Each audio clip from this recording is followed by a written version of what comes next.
I still remember the summer of 2013 as clearly as if it happened yesterday, a season that should have been filled with warmth, laughter, and lazy afternoons, but instead turned into the darkest experience of my life. I had been looking forward to that summer for months, not just because of the break from routine, but because I was finally going to spend an extended stay at a lake house deep in the forests of northern Michigan. The plan was simple: rest, swim, fish, take long hikes, and enjoy the solitude that only a quiet cabin near the water can provide.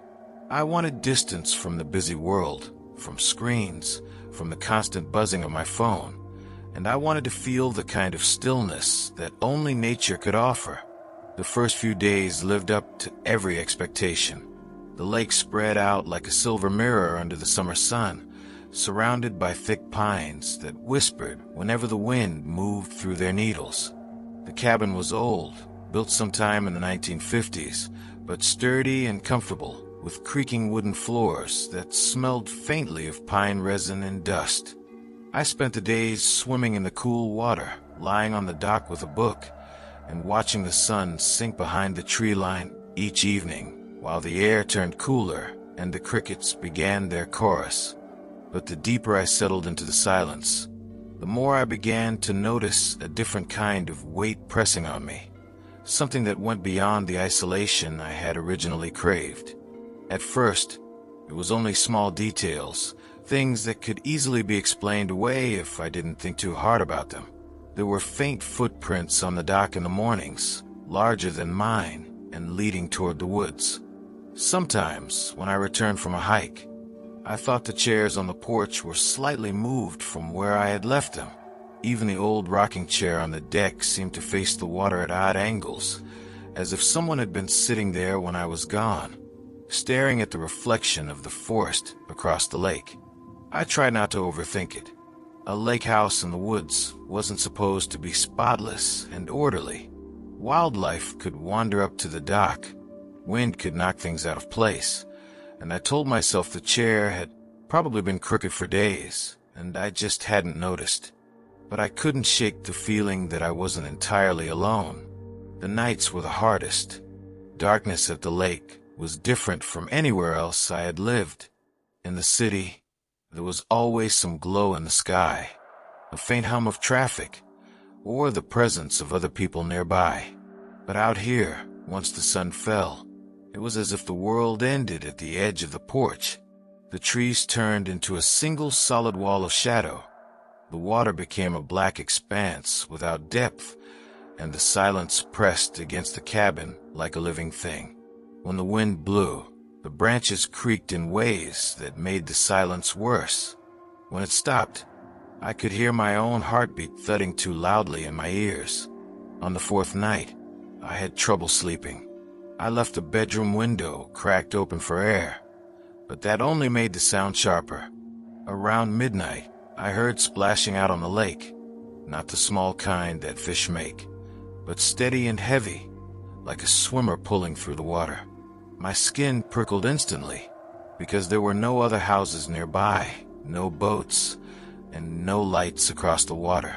The nearest cabin was miles down the shoreline, and even if someone were foolish enough to swim at night, they would need light to navigate. I lay in bed frozen, trying to convince myself it was a beaver or something harmless. But deep down I knew the sound was wrong. It lasted for several minutes, before stopping as abruptly as it began. I tried to push the thought aside the next morning, but when I went out to the dock, I noticed the rope that tied the small canoe was untied, floating slack against the wood. I could have sworn I had tied it tightly the day before. The days began to feel different after that. I no longer enjoyed the silence the same way, because I was listening too closely. Every rustle of leaves made me stop. Every ripple in the water made my chest tighten, and every creak of the porch made me wonder if the rocking chair was empty because I had left it that way, or because something had just slipped off it as I stepped outside. By the sixth day, I was no longer resting. I was watching. I woke up tired and tense, because each night I lay awake far too long, staring at the cabin walls and waiting for the sound of splashing or something heavier. I told myself it was just nerves, maybe even loneliness playing tricks, but that excuse began to weaken when I noticed small wet footprints leading up to the cabin steps one morning. They were not for me, because I hadn't gone into the lake yet that day, and they were too fresh, leaving darker patches on the wood that dried slowly in the sun. The thought that someone was swimming out there at night and walking onto my dock when I was asleep started to gnaw at me in a way that made it impossible to enjoy anything else. The long summer afternoons, once golden and peaceful, now felt stretched and heavy, as if the daylight itself was only a pause before something darker waited to begin. And then, on the 8th night, I made the mistake of leaving the lantern burning while I read in bed. I do not know what drew me to lift my eyes to the window, but when I did, I froze.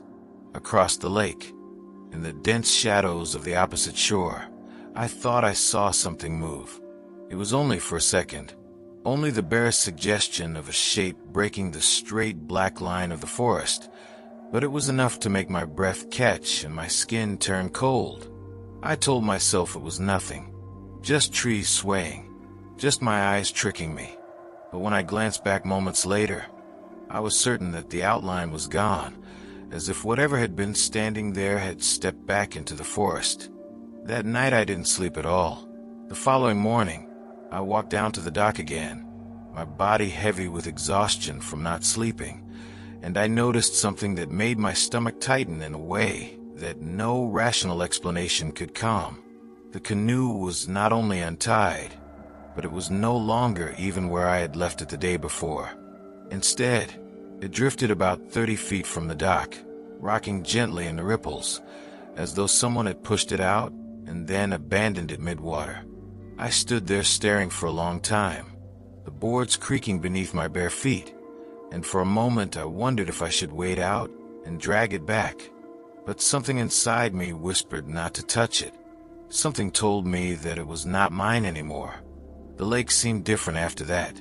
The water, once clear and inviting, now appeared darker, thicker, and less welcoming, as if it had secrets hidden beneath its surface that I was never meant to uncover. I stopped swimming altogether, because even when the sun was blazing down and the air begged for a cool dip, I could not bring myself to let my legs dangle into that darkness where something might be waiting. The nights grew worse, not better. On the 10th night, I heard the splashing again, heavier and closer this time. I sat upright in bed, my body frozen, and strained to hear through the window. The strokes sounded deliberate, almost strong, pulling through the water at a steady pace. They were not the random splashes of an animal. They were too human, too controlled. I wanted to run outside and scream at whoever was doing it, demand to know why they kept invading the lake at night, but fear held me pinned. Instead, I sat there, trembling, listening until the sound stopped, and silence folded back around the cabin. The following morning, I noticed more wet footprints on the dock, but this time they did not stop at the edge of the wood. They climbed the steps and continued onto the porch. The boards were stained darker where the water had dripped, leading up toward the front door. I crouched down and stared at them, heart pounding in my chest, because the prints were larger than mine, wider, and spaced in a way that suggested long strides. They ended at the door, right beneath the doorknob, and then stopped, as if whoever had left them had stood there for a long time, listening. By then, I began to dread the nights in a way I had never experienced before. The days offered no comfort, because every hour of sunshine was just a countdown to darkness, and every shadow under the trees seemed heavier, thicker, as though the forest was holding its breath. On the 12th night, something changed. I had forced myself into a restless half-sleep when I heard a sound that was not splashing this time, but instead a slow creak. My body went rigid as I realized it was the sound of the rocking chair on the porch moving back and forth. The sound was faint but steady, wood grinding against wood in the stillness of midnight. I did not move. I did not breathe. I simply lay there, every muscle locked in place, and listened as the chair rocked for several minutes before falling silent again. When I finally gathered the courage to look out the window, I saw nothing but the dim outline of the porch, empty and still, the chair facing the lake as always. But I knew, deep in my bones, that someone had been sitting there, watching the water, just as I had once done during the safe afternoons. I considered leaving the next morning, packing up the car and driving back to the nearest town, but I felt an almost suffocating sense of being trapped. To drive out meant taking the long dirt road that wound through miles of forest, and the thought of being caught out there in the middle of nowhere if something, or someone, was following me felt worse than staying. I convinced myself I could last until the end of the week, but in truth I knew I was only delaying something inevitable. On the 15th night, the storm came.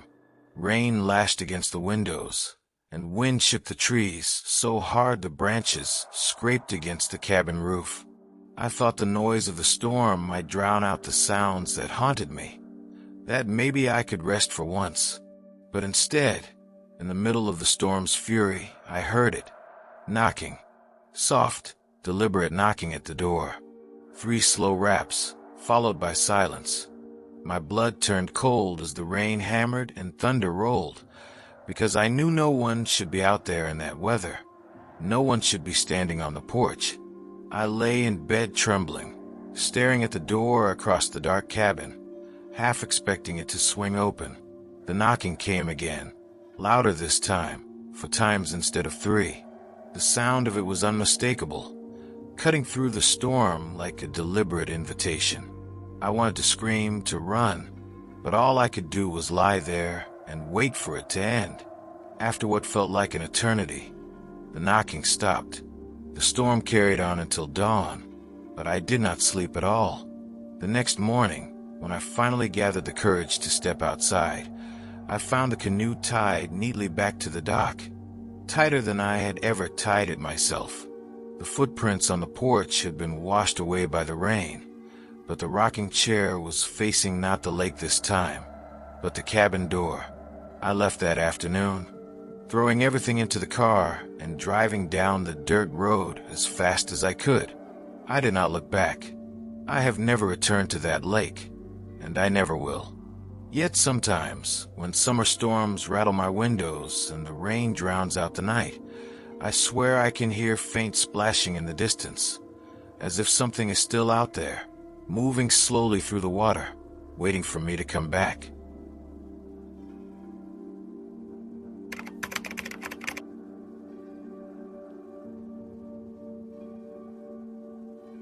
The summer of 2015 was supposed to be unforgettable in all the ways people dream about when they picture long road trips across the United States.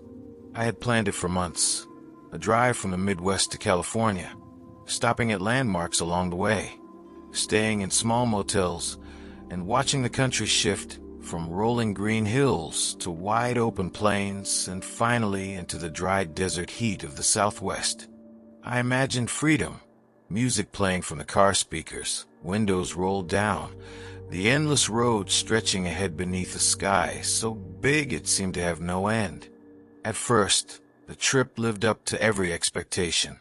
The highway rolled through long stretches of farmland. Gas stations became quiet little breaks where I'd sip cold drinks in the shade, and the horizon seemed to pull me further west with every mile. By the 3rd week of July, I had crossed into Arizona, where the air turned hotter and drier than anything I had ever felt before. The sun seemed to hang heavier in the sky, burning the road into a shimmering river of heat that stretched endlessly toward the mountains. That was when I decided to stop for the night at a roadside motel. It wasn't planned. It wasn't even on my map, but the sun was setting fast, and I didn't want to drive through the desert in darkness. The motel appeared on the right side of the highway, a cluster of low buildings painted faded beige, with a cracked neon sign that flickered the word vacancy. The parking lot was almost empty. Just two dusty cars parked near the office. I pulled in, relieved to have found somewhere before nightfall, but the moment I stepped out of the car, a strange unease swept over me. The desert was supposed to feel quiet, but the silence here was different. It wasn't peaceful. It was hollow, as if the world around me had been drained of sound. Even the wind seemed to hold its breath. The air was heavy with the smell of dust and something faintly metallic, like rust or old water pipes. The motel office was small, with a buzzing ceiling light that gave off a pale, sickly glow. The man at the desk was older, with sunburnt skin and tired eyes, and he barely looked up when I signed the guest book. His voice was flat, distant, as if he were speaking from a tunnel. I asked for a room for one night, and he handed me a brass key with the number 6 etched into it. There was no conversation, no smile, just a handoff that felt oddly mechanical. Room 6 was at the far end of the row. The door opened with a reluctant groan, and inside I found exactly what I expected from a desert motel. A stiff bed covered with a faded floral blanket, a dresser with a cracked mirror, and an air conditioner in the window that rattled weakly without producing much cool air. It wasn't welcoming, but I told myself it was only for one night. I showered quickly, ate a granola bar from my bag, and tried to relax. But the longer I sat in that room, the stronger my unease grew. The silence pressed against the thin walls, broken only by the occasional crack of the cooling pipes or the distant hum of a highway that already felt too far away.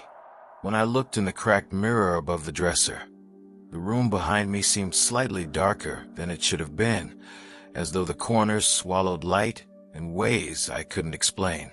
I lay on the bed and stared at the ceiling, trying to calm myself, but sleep did not come easily. Sometime after midnight, I realized the air conditioner had stopped rattling. The silence in the room was absolute, so complete that I could hear the faint thumping of my own heartbeat in my ears. I turned over and shut my eyes, determined to sleep, but then I heard it, a sound that didn't belong. It was faint at first, like a soft dragging across the gravel outside the window. I held my breath, listening, and the sound grew clearer, as if something heavy was moving slowly across the parking lot. I thought maybe it was the wind shifting debris, but the air was still. The dragging continued, closer now, steady and deliberate, until it seemed to stop right outside my window. I told myself not to move, not to even breathe too loudly. My eyes fixed on the curtain, where the faintest outline of movement seemed to ripple against the fabric, as though someone were standing just beyond it, blocking the weak glow of the motel lights. For several minutes, there was no sound at all, only the crushing silence of the desert. Then, suddenly, 3 sharp knocks echoed against the window pane. Not fast, not aggressive, but slow and deliberate. Every muscle in my body turned rigid. My throat felt dry, my chest locked tight. I couldn't bring myself to pull back the curtain. I couldn't even imagine what I would see if I did. Instead, I stared at the wall, willing the sound to stop, praying for silence again. After what felt like forever, the knocking ended. I didn't sleep at all after that. I kept waiting for the sound to return, for another knock, or for the doorknob to rattle. But the night passed with suffocating slowness. By the time the first pale light of dawn crept through the curtains, I was drenched in sweat and trembling with exhaustion. I thought leaving would calm me, that once I stepped back into the morning sun and drove away, the dread would fade. But when I carried my bag out to the car, I noticed something in the gravel that made my stomach twist. There were marks on the ground, faint but visible, leading from the edge of the desert toward my window. They weren't footprints, not exactly. They were long, dragged shapes, as if someone had pulled something heavy across the gravel, and they ended directly beneath my window. I tried to tell myself the marks in the gravel were nothing, just tricks of the wind or some loose debris dragged across the lot during the night, But deep down I knew that wasn't true. The desert had been still, without a breath of air, and those shapes in the gravel were too precise, too heavy, and they led directly to the window of room 6 as though something, or someone, had crept right up to the glass while I lay awake inside. The motel parking lot was almost empty that morning. The same 2 cars as the night before, coated in a layer of desert dust. The sun was already harsh, turning the cracked pavement into a glowing sheet of heat that shimmered at the edges. I loaded my bag into my car, eager to leave, but I forced myself to stop by the office first to drop off the key. The man at the desk was there again, sitting in the same chair, looking just as he had the night before. His eyes were dull, half-lidded, and his skin looked even more withered in the morning light. I placed the brass key on the counter, thanked him out of habit, but he didn't reply. He didn't even glance at me. He simply reached out with a dry, cracked hand and pulled the key back toward him, placing it in a drawer without a word. As I turned to leave, I hesitated. I wanted to ask him about the strange noises in the night, about the dragging sound outside the window, about whether anyone else was even staying there. But when I looked back at him, his expression was so hollow, so void of reaction, that the words died in my throat. Something told me I wouldn't get an answer, and worse, that I might not want to hear one if I did. I stepped out into the blazing sunlight, climbed into my car, and pulled out onto the highway. For the first hour, I drove hard, trying to put as much distance between myself and that motel as possible. The desert stretched endlessly on either side of me, an ocean of red dust and jagged rock formations that shimmered beneath the brutal sun. There was no comfort in the landscape, no shade, no life, only the road, winding forward through a place that felt less like Earth and more like some forgotten wasteland. But the farther I drove, the more unsettled I became. The desert road was empty, yet in the rearview mirror, I began to notice shapes. At first it was only a flicker, like heat distortion or mirages forming on the asphalt, but then it became clearer. There were dark smudges on the horizon behind me, long and thin, shifting as though something was moving along the road in the distance. I told myself it was just the way the heat bent the air, but I couldn't shake the thought that something was following me. Hours passed, and I stopped for gas at a tiny station with a single pump and a rusted roof. The attendant barely spoke, only taking my money with a nod. I went inside to grab water, and when I returned to the car, I noticed dust clinging thick to the back bumper, forming faint streaks down the paint. At first, I thought it was just from the desert road, but then I saw them, the same drag patterns I had seen outside the motel window, faint but unmistakable, trailing across the dust as if something had touched the car while I was inside the station. My throat tightened as I climbed back into the driver's seat. The heat inside the car was suffocating, but even with the air conditioner blasting, I couldn't shake the cold crawling along my spine. I gripped the wheel tightly and pulled back onto the road, pushing the car faster, desperate to leave the desert behind. But no matter how far I drove, the feeling never left. The desert didn't end. The road stretched on, mile after mile, without change. The same jagged rocks, the same endless sand, the same smudges in the rearview mirror that sometimes looked closer, sometimes looked farther, but never disappeared. By late afternoon, exhaustion weighed heavy on me. My eyes burned from staring at the horizon, and my head throbbed with the relentless heat. When I finally saw another motel sign flickering in the distance, I felt a wave of relief. I told myself I would stop for one more night, just to rest, then continue on in the morning and finally reach the city. But as I pulled into the lot, my relief turned to dread. The building was nearly identical to the last one. The same low beige walls, the same cracked neon sign, the same office with a flickering light. Even the cars in the lot looked the same, coated with dust. My stomach twisted, and a cold sweat broke across my skin as I realized that somehow, despite hours of driving, I had returned to the same motel. Room 6 sat at the far end of the row, the brass numbers glinting faintly in the fading light. I wanted to believe I was mistaken, that it was just a coincidence, that desert motels all looked alike. But when I stepped inside the office, my worst fear was confirmed. The same man was behind the desk, in the same chair, with the same hollow eyes. He looked up this time, just for a moment, and his lips twitched into the faintest hint of a smile, as though he had been waiting for me. I turned and left without a word, my heart pounding, and climbed back into the car. I drove through the night, refusing to stop. But no matter how far I went, the road never changed. The desert stretched on without end, the horizon swallowing itself over and over again. Sometime after midnight, when exhaustion blurred my vision and the stars wheeled above me in an endless sky, I glanced in the rearview mirror one last time. This time, the smudges weren't distant. They were close, pressed right up against the back of the car, shapes dragging themselves across the asphalt, long and thin and impossibly dark against the pale glow of the desert moon. I never saw them clearly. I don't think I want to, but I know they're still following me. And I know I never truly left that motel. The desert hasn't let me go. Maybe it never will.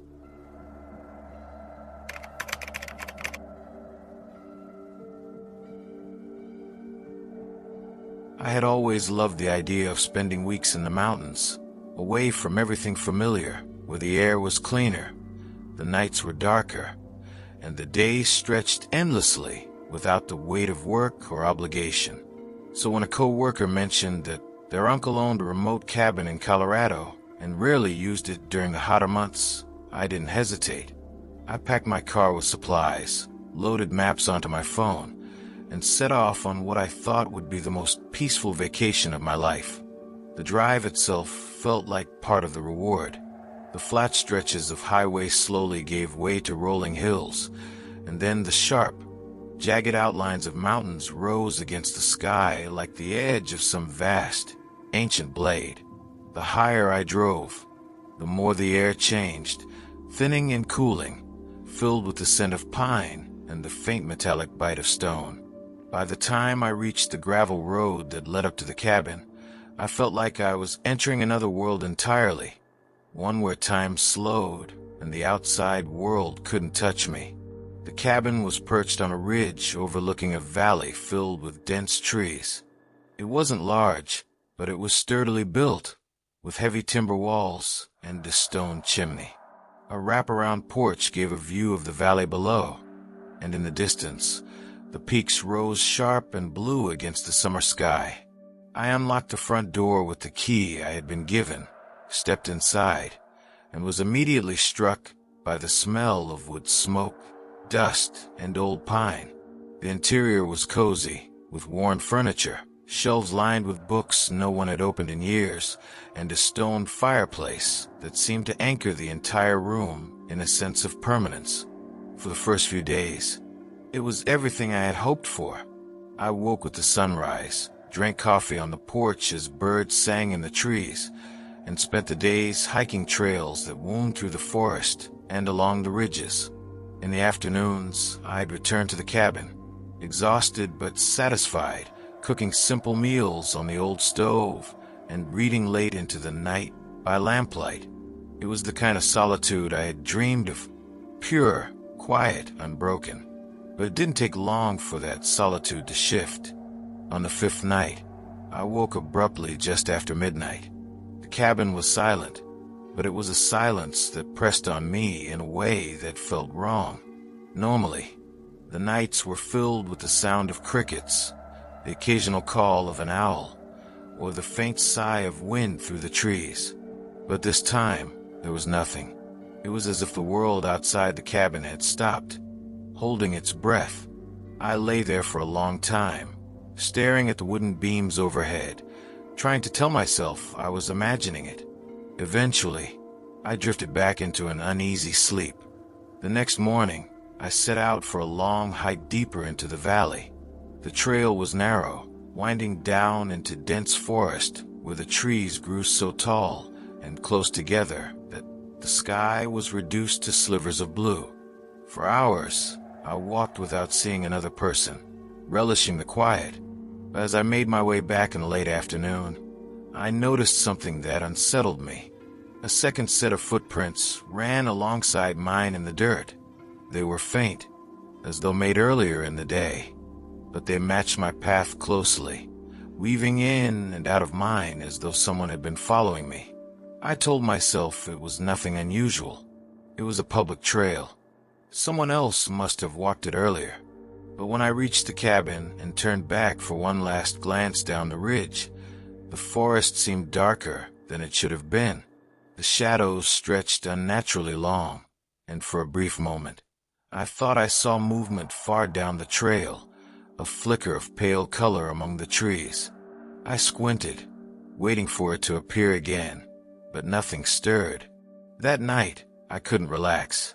The silence returned, heavier this time, and when I blew out the lamp, the darkness in the cabin felt suffocating. Every creak of the wooden walls made my skin prickle. I tried to focus on the idea that I was alone, that no one even knew I was here except the co-worker who had given me the key. But that thought gave me no comfort. In fact, it made the dread worse. By the 7th day, I had begun to notice smaller things that didn't fit. A chair on the porch was angled differently than I remembered leaving it. A book on the shelf was pulled slightly forward, as though someone had touched it. The front door latch, which I always checked twice before bed, seemed looser one morning, rattling faintly when the wind blew. None of these things could prove anything. Cabins creaked, objects shifted, memory played tricks. But the unease continued to grow, settling into me like a weight I couldn't shake off.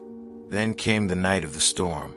It had been clear when the sun went down, but around midnight, lightning flashed across the valley, and thunder rolled down the mountains like distant cannon fire. The rain came hard, drumming on the roof, the wind howling through the trees. I lay awake, listening to the storm, and for a while the noise almost comforted me. But then, through the thunder and rain, I heard something else. It was faint at first, almost lost in the storm, but unmistakable once I focused on it. A slow, steady knocking on the front door. 3 knocks. Pause. 3 more. I froze, every nerve in my body screaming. The storm made it impossible to believe anyone could be outside, yet the sound was clear, deliberate, and patient. I lay rigid in bed, staring toward the dark outline of the front door. The knocking came again, slower this time, as though whoever, or whatever, was there had all the time in the world. The storm raged on, but the knocking continued, sometimes louder, sometimes softer, but never stopping completely. It went on for hours, long after I had buried myself beneath the blanket, trembling and waiting for it to end. By dawn, the storm had passed, and silence returned. Exhausted and hollow, I forced myself to the door and opened it. The porch was empty. The trees dripped with rain, and the valley was shrouded in mist. There were no footprints, no signs of anyone having been there, only the faint smell of wet earth and pine. But when I turned back toward the cabin, my stomach dropped. The chair on the porch, the one that always faced the valley, was turned toward the door. The chair on the porch facing the door haunted me for the rest of the morning. I stood staring at it for far too long, the damp air clinging to my skin as the mist curled in the valley below.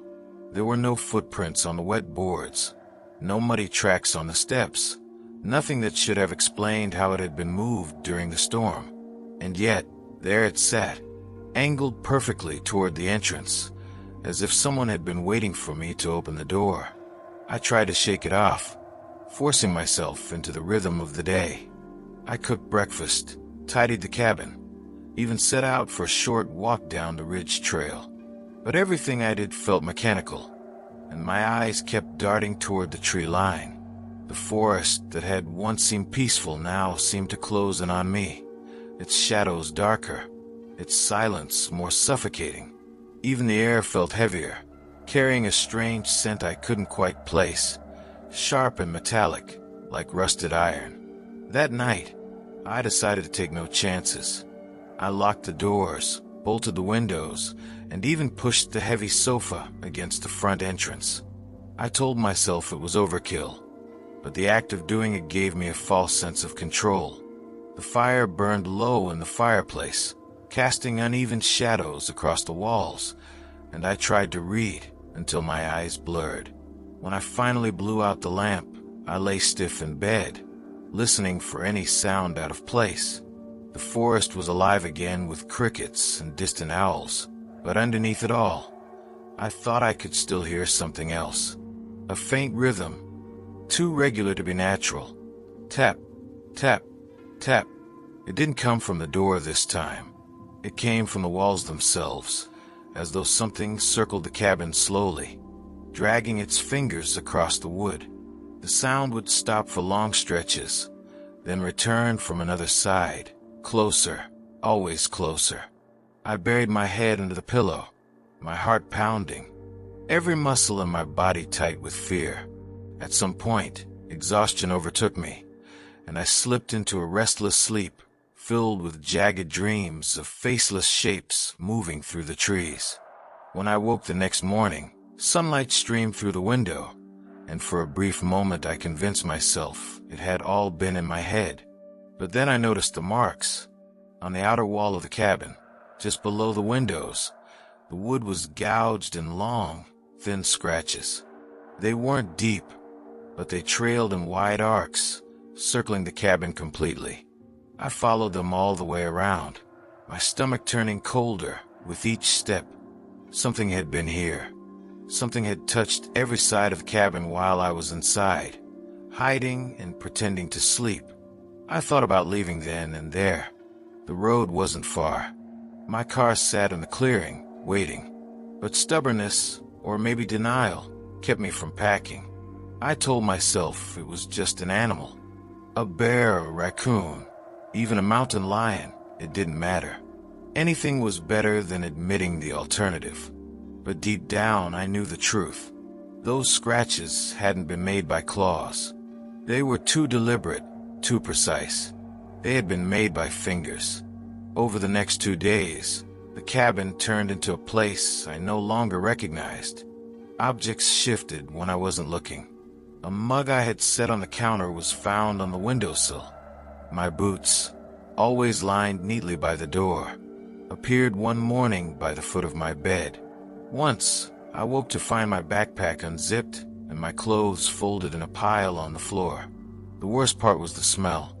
That metallic scent returned stronger, filling the air at night until I gagged. It wasn't just rust, it was blood. Faint, sour, and unmistakable. By the 10th night, I couldn't pretend anymore. I knew I wasn't alone, even if I never saw who, or what, was sharing the cabin with me. The storm returned that night, fiercer than before. The wind howled, the rain hammered the roof, and lightning tore across the valley. But this time, the noise didn't drown out the knocking. It was louder, sharper, more insistent, echoing through the entire cabin.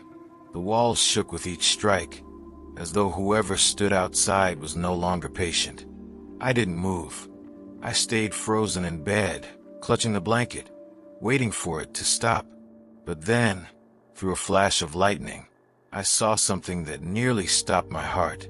The chair on the porch wasn't facing the door anymore. It was facing my bedroom window. I don't know how long I sat staring at it, barely breathing. The lightning came again, and each time it illuminated that same awful sight. The chair fixed in place, angled toward me, as if something invisible sat there watching. When the storm finally eased, I mustered the courage to grab my bag and bolt. I didn't care about the rest of my things. I just needed to leave. My hand shook as I fumbled with the lock, shoved the sofa aside, and yanked the door open. The forest beyond was black, but I didn't hesitate. I ran through the mud, my shoes slipping, branches clawing at my arms, until I reached the car. I drove down that mountain road faster than I should have, my headlights cutting through the mist, the cabin shrinking in the distance. I didn't stop until I hit the highway, and the world around me felt real again, grounded in something I could understand. Days later, after I had returned home, I received a call from the co-worker who had given me the key. He asked how the trip had gone, and I told him I had cut it short. He sounded unsurprised. "You know," he said, almost casually, "my uncle never stayed there alone. Said the cabin wasn't meant for just one person. He used to tell us the mountain didn't like it when people tried to keep to themselves up there." I asked him what he meant, but he only laughed nervously and changed the subject. That was the last time I ever spoke about it aloud. But sometimes, on stormy nights, when the wind rattles the windows of my apartment, I swear I can still hear it, the slow, patient rhythm of knocking, as though it followed me down from the mountain and has been waiting ever since.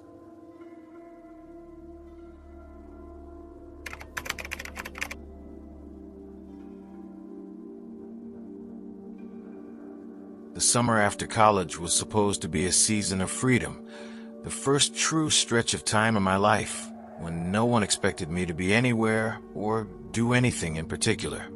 No classes, no deadlines, no early morning alarms. Just time. Time to drive, to see new places, to live as if the entire world existed only to be discovered. That was what I told myself when I packed my car and began a road trip along the eastern seaboard, hugging the coast, chasing the salt air and the promise of ocean horizons. The days bled into each other with a kind of golden sameness. Highways turned into two-lane roads, and those roads funneled into narrow streets lined with weathered shops and diners that smelled of frying oil and sunscreen. I slept in motels, in the car, sometimes even on the beach when the night was warm enough. It was liberating in a way I hadn't known I needed. But it was somewhere in northern Florida, just before the heat of July reached its peak, that the trip took a turn I hadn't expected. I had been driving since morning, the sun beating relentlessly against the windshield, the radio crackling in and out of static as the road veered away from larger towns. I wanted to find something smaller, something off the maps of tourist brochures, where the coast still belonged more to the sea than to people. By mid-afternoon, my gas tank was running low, and when I saw a faded sign pointing toward Harper's Landing, 12 miles, I took the exit without hesitation. The road curved through marshland, flat and endless, with the occasional heron lifting itself heavily into the air as my car passed. The smell of salt grew stronger, mixed with the sour tang of mudflats. By the time the town appeared, tucked between the water and a wall of dense cypress trees, it felt less like a destination and more like a place I had stumbled into by accident. Harper's Landing was small. A handful of narrow streets twisted toward a weather-beaten pier where boats bobbed in the tide. The buildings leaned with age, paint peeling, windows dulled by salt spray. People moved slowly along the sidewalks, their faces turned toward me with a quiet curiosity that prickled my skin.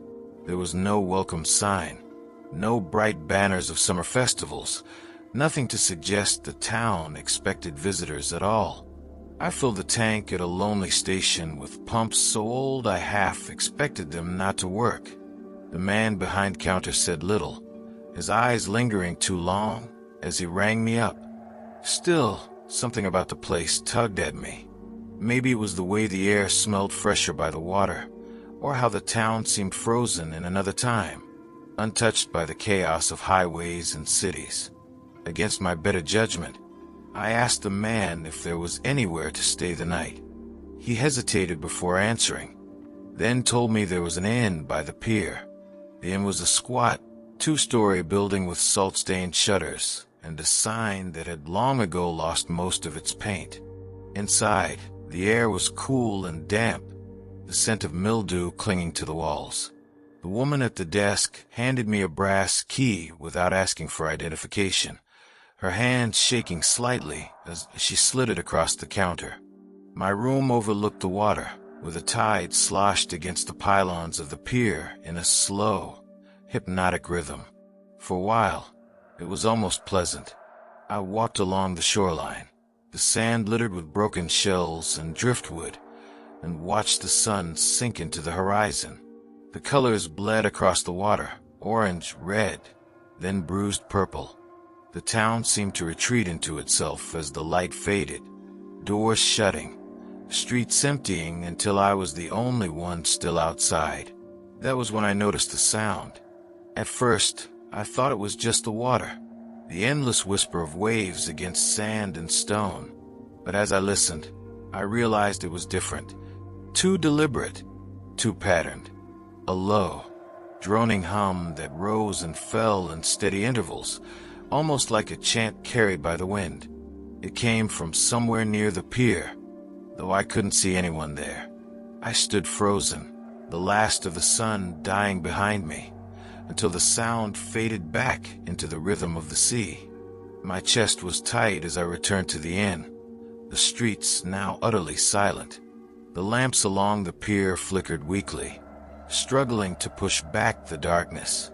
That night, I lay in bed, the open window letting in the thick coastal air. I tried to sleep, but the sound returned. That same droning hum, low and insistent, drifting in with the tide. It grew louder as the hours passed, vibrating through the walls of the room, settling deep into my bones. It was not music, not words, but something between the two. Something that felt older than language. I pulled the pillow over my head, but it made no difference. The hum was inside me now, pulsing like a second heartbeat. When the first pale light of dawn crept across the water, it stopped. Just like that, as if it had never existed. I rose unsteadily, my body aching from lack of rest, and went to the window. Below, the pier stretched into the morning mist. Something dark clung to the pylons, trailing long strands that swayed with the tide. At first I thought it was seaweed, but then one of the strands curled upward, slow and deliberate, before slipping back beneath the surface.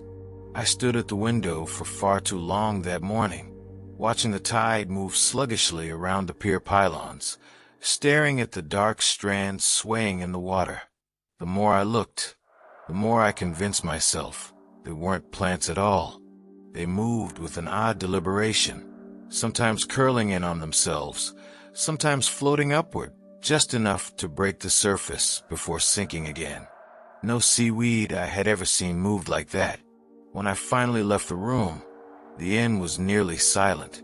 The woman at the desk was gone, and the hall smelled faintly of brine, as though the ocean itself had seeped through the walls during the night. Outside, the town had a different energy. People walked with their heads down, moving quickly, as if they were trying to avoid notice. I saw a fisherman carry a bucket toward the pier, his face pale, his lips moving soundlessly. I wandered through the narrow streets, hoping to find breakfast, but the few shops I passed were closed, their windows covered by faded curtains. The entire town seemed to be retreating inward, folding itself away from something it didn't want me to see. By midday, I found myself back at the pier, staring out across the water. The hum had disappeared with the dawn, but the memory of it lingered in my bones, a vibration I couldn't shake. The air smelled sharper here, almost metallic, and the boards beneath my feet were slick with salt. It was then that I realized I wasn't alone. At the far end of the pier, half hidden in the haze, stood a figure. They faced the sea, unmoving, their arms at their sides. I couldn't make out details, just the outline, blurred by the mist, but the stillness of it unnerved me. I waited for them to shift, to walk, to show any sign of being alive, but they never did. I finally turned away, but the image clung to me all day, etched into my mind like shadow that refused to fade. That night, the humming returned, louder this time. The walls of the inn seemed to thrum with it, the window panes rattling gently in their frames. My stomach twisted as I sat upright in bed, unable to escape the sound. I went to the window again. The pier was no longer empty. Figures stood along its length, spaced evenly, facing the water. The shapes swayed slightly, as though rocked by an unseen tide, but none of them moved of their own accord. My throat went dry as I counted them. 8, maybe 9. Too far to see their faces, but their presence was undeniable. They were part of the hum, their bodies vibrating with a sound that rolled over the water like a living current. I shut the window and stumbled back, pressing my hands over my ears. It didn't help. The hum lived inside me, crawling beneath my skin. At some point, I must have blacked out, because when I opened my eyes again, pale light was leaking through the curtains. The figures were gone, but on the wooden floor, just inside the door to my room, there was a trail of wet footprints.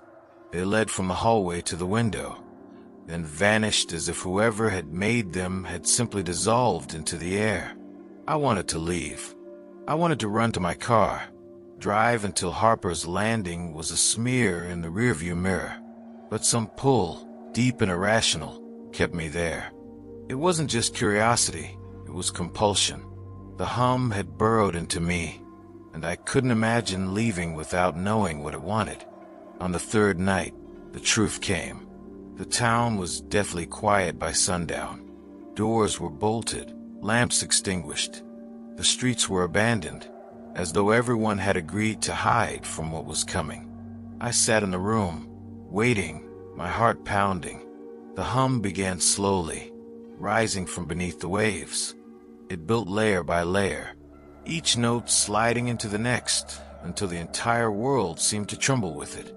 Drawn by something I couldn't resist, I left the room and walked toward the pier. The figures were there again, but closer this time. I could see them more clearly, their skin pale, their clothes soaked and clinging to their bodies, their eyes glassy and fixed on the horizon. They weren't alive, at least, not in the way they should have been. Their mouths opened and closed in unison, producing that terrible, endless hum. I stepped onto the pier, my legs trembling, and the wood beneath me slick with sea spray. The figures didn't turn, didn't acknowledge me. They faced the black water, as if waiting. Then the tide shifted. The dark strands I had seen clinging to the pylons rose higher, curling upward, revealing themselves for what they truly were. Not plants, not seaweed, something alive. Dozens of them, slick and glistening, wrapping around the pier as though embracing it. They writhed and stretched, and the water itself seemed to shudder. One of the pale figures at the edge of the pier stepped forward without hesitation and vanished into the waves. Another followed, then another. The hum swelled, vibrating so powerfully my teeth ached. I realized then what was happening. The town wasn't just near the sea. It was bound to it. These people were part of something older, something that demanded sacrifice, something that used the tide not to feed the town, but to take from it. And I had wandered straight into it. I backed away, stumbling, my body screaming to flee. But as I reached the start of the pier, a shadow rose from the water itself, a shape so massive it blotted out the horizon, its form shifting between waves and flesh, eyes like hollow lanterns staring through me. The hum ceased. Silence fell so heavy it felt like the world had been smothered. The pale figures stood still, dripping, empty, their ritual complete. The tendrils curled back into the water, dragging the last of them beneath the surface. I ran then, sprinting through the deserted streets, the sound of my breath ragged in my ears. I didn't stop until I reached the car, and even then my hand shook so violently I struggled with the keys. When I finally escaped Harper's Landing, the road behind me swallowed by the marsh and mist, I promised myself I would never return. But sometimes, on quiet nights when the world feels too still, I hear it again, that low, steady hum, and I know the sea has not forgotten me.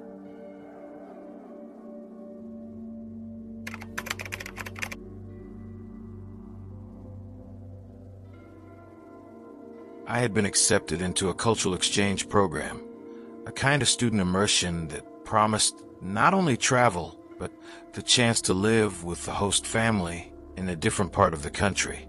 At the time, I imagined picturesque towns, friendly neighbors, and quiet evenings filled with new experiences and simple joys. When I learned I had been placed in rural Virginia, in a historic countryside house that had been in the same family for generations, I pictured something almost idyllic: rolling fields, fireflies at night, warm meals cooked in a farmhouse kitchen. The drive to Waverly Fields, as the estate was called, took hours from the nearest airport. The farther we traveled, the narrower the roads became, cutting through farmland and dense woods that seemed endless. By the time the car pulled into a gravel driveway framed by towering oaks, I felt as though I had stepped backward in time. The house rose at the end of the lane, vast and imposing, its white columns streaked with age, its roofline heavy against the fading summer sky. It wasn't the warm farmhouse I had imagined. It was closer to a mansion, though one that carried the weight of centuries in every weathered stone and creaking shutter. Inside, the air smelled faintly of dust and lavender, the kind of scent that clings to fabric too old to wash clean. The wooden floors groaned underfoot, and portraits lined the hallway, their painted eyes following me with a weight that was hard to ignore. My host family, quiet, reserved couple with distant smiles, showed me to my room on the second floor, a space with tall windows that looked out over a field of tall grass and wildflowers. The bed was large, the quilt hand-stitched, and the small writing desk sat against the far wall. For the first few days, life at Waverly Field seemed simple enough.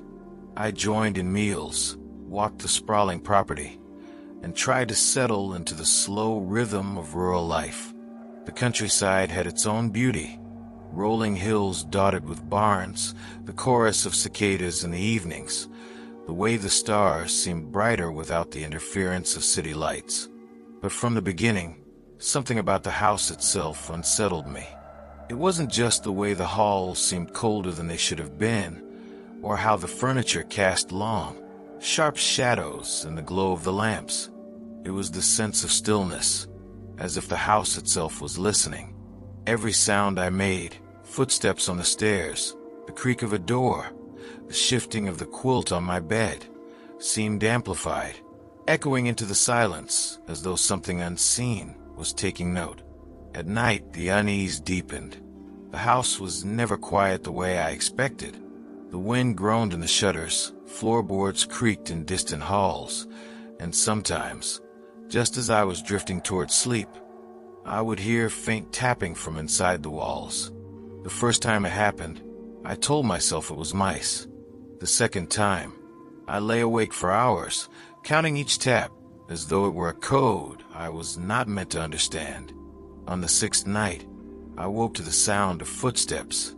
They were soft, deliberate, moving along the hallway outside my room. I lay frozen, staring at the ceiling, waiting for the sound to pass. But it didn't. The footsteps stopped just outside my door, and for what felt like an eternity, there was silence. My chest ached from holding my breath, and I half expected the door to swing open at any moment. But eventually, the sound moved away, fading down the hall until it was gone. The next morning, when I mentioned it to my hosts over breakfast, they exchanged a glance, but said nothing. Their silence unsettled me more than any explanation might have. It was as if they knew exactly what I had heard, and had chosen to let it pass unspoken. That afternoon, I explored more of the house, moving through rooms that felt less like part of a home and more like exhibits in a museum. The library was filled with books so old their spines crumbled at the touch. The dining room was cavernous, its long table scarred with age. In one of the parlors, I found a cracked mirror leaning against the wall, its surface warped so that my reflection looked strangely wrong. My eyes darker, my face elongated. The unease grew heavier when I discovered the locked door. It was at the end of the second-floor hallway, just past my room. Unlike the other doors, this one was painted black, its handle tarnished with age. When I tried it, it rattled but did not open. Something about it felt final, as though it was meant not just to keep people out, but to keep something else in. That night, the footsteps returned. This time, they stopped outside my door longer. I lay with the blanket pulled to my chin, every muscle tight, listening as the handle rattled faintly, as though tested. Then, just as suddenly, the sound ceased. The silence afterward was suffocating, pressing against my ears until I could no longer tell if I was awake or drifting into nightmare. By the second week, I no longer slept easily. My days were filled with an anxious haze, every corner of the house carrying the weight of things unsaid. Even the fields outside felt wrong at times, the tall grass bending as if something unseen moved through it. Once, while walking along the tree line, I thought I saw someone standing among the oaks, watching. But when I blinked, the figure was gone. The breaking point came one night when I woke not to footsteps, but to sound inside the room itself. A slow, steady breathing. It came from the corner near the writing desk, so faint I almost convinced myself it was my imagination. But as I held my breath, I realized it was real, drawn in deep, released in a long exhale, repeated with an unnatural steadiness. The room was dark, the outlines of furniture barely visible, but I could not bring myself to move. I lay there for hours, paralyzed, until the first rays of dawn spilled into the room. When I finally sat up, the corner was empty, but the quilt at the foot of the bed was folded back, as though someone had sat there while I slept. The days blurred together after that night. I couldn't eat properly, couldn't focus, and even walking through the halls of Waverly Fields felt like a challenge. Every shadow seemed to move. Every whisper of wind through the broken shutters carried a hidden meaning. I began keeping a journal, hoping that writing everything down would anchor me to reality. But even the words seemed to fail me. Something about the house resisted being understood, as though it had its own will, and I was merely a guest invited at the wrong time. The locked door continued to haunt me. Each time I passed it, a chill rose along my spine, the old wood exuding a presence I could feel in my bones. At night I dreamed of it. I dreamed of standing before it, hearing a low, guttural hum coming from the other side, feeling the vibrations through the floorboards. I would wake screaming, drenched in sweat, my heart pounding so violently I thought it might shatter my chest. Then, one afternoon, curiosity overtook fear. I had found an old key in the library, tucked between the pages of a book with a brittle leather cover. It was small and rusted, but it fit perfectly into the lock. My hand shook so violently as I turned it that I feared it would snap in two. But with a click, the door gave way. Inside was a room frozen in time. The walls were lined with faded wallpaper, yellowed with age, and a single chandelier hung from the ceiling, its crystals dull and dusty. The air was thick, heavy, almost viscous, and it smelled of something that made my stomach churn, a mix of decay and something sweetly rotten, like overripe fruit left too long in the sun. The room was empty, almost sterile in its stillness, except for a large trunk in the center. Its wood was blackened with age, the metal clasps rusted but intact. I approached cautiously, the hairs on the back of my neck standing on end. My fingers brushed the lid, and as I lifted it, a sudden wave of cold air swept through the room, making the candle flames along the walls shiver. Inside the trunk were dozens of journals, all of them handwritten, some in careful script, others scrawled in frantic, almost unreadable handwriting. I opened the first one and began to read, and what I found made my blood run cold. These were not ordinary journals. They documented visitors who had stayed at Waverly Fields over decades, guests, exchange students, travelers, all of them drawn to the house by the same allure I had felt. But each account ended the same way.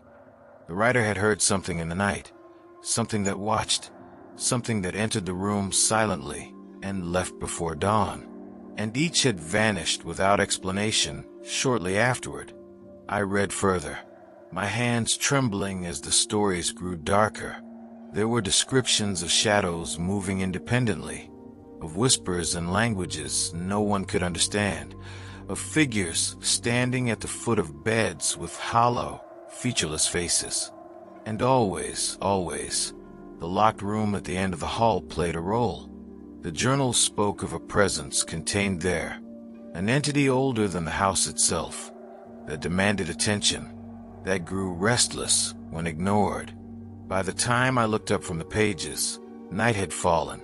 The air in the room had thickened, and I realized I was no longer alone.